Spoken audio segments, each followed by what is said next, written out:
دوستو، کیا آپ جانتے ہیں کہ بنا سحری کے روزہ رکھنے والوں کے لیے ہمارے پیارے نبی نے کیا ارشاد فرمایا ہے؟ آئیے جانتے ہیں۔ نبی پاک صلی اللہ علیہ وسلم کا فرمان ہے، سحری کیا کرو کیونکہ سحری کرنے میں برکت ہے، تو آپ سحری ضرور کھایا کرے، پھر چاہے ایک کھجور ہی کیوں نہ ہو۔ رمضان کا مہینہ بہت خاص ہے کیونکہ اس مہینے میں اللہ کا رحمت برستا ہے۔ جس نے بھی رمضان میں روزے رکھے اس یقین اور ایمان کے ساتھ کہ اللہ انہیں اجر دے گا تو اس کے پچھلے تمام گناہ معاف کر دیا جائے گا، وہ سارے گناہ جو چھوٹی ہو۔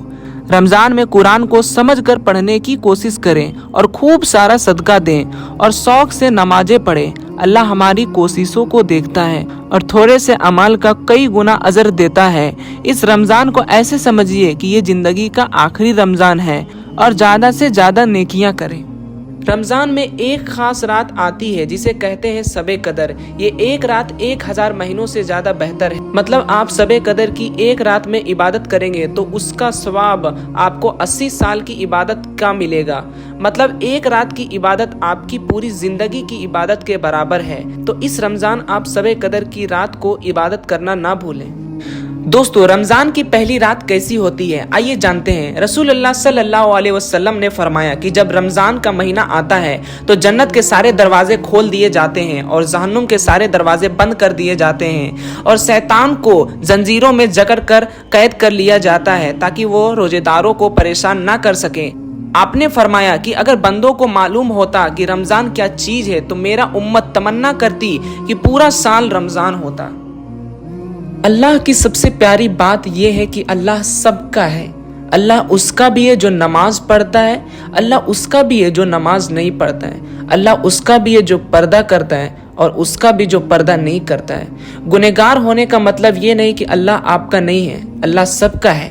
کسی کا کوئی حق نہیں ہے کہ آپ کو یہ کہہ دے کیونکہ تم گنہگار ہو تو اللہ تمہارا نہیں ہے۔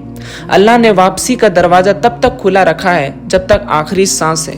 اللہ سے کبھی نا امید نہ ہونا۔ یاد رکھنا، جب سارے دروازے بند ہو جائے تو آپ اللہ کو اپنے سب سے قریب پاؤ گے۔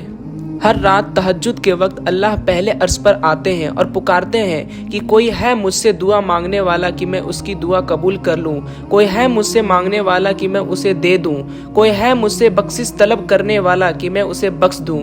تو اگر آپ کی کوئی خواہشیں ہوں تو آپ تہجد میں اٹھ کر اللہ تعالیٰ سے دعا مانگیں، کیونکہ اللہ تہجد کے وقت مانگی ہر دعا قبول کرتا ہے۔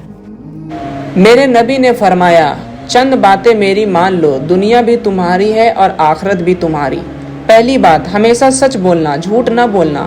دوسری بات، کسی کو دھوکہ نہ دینا۔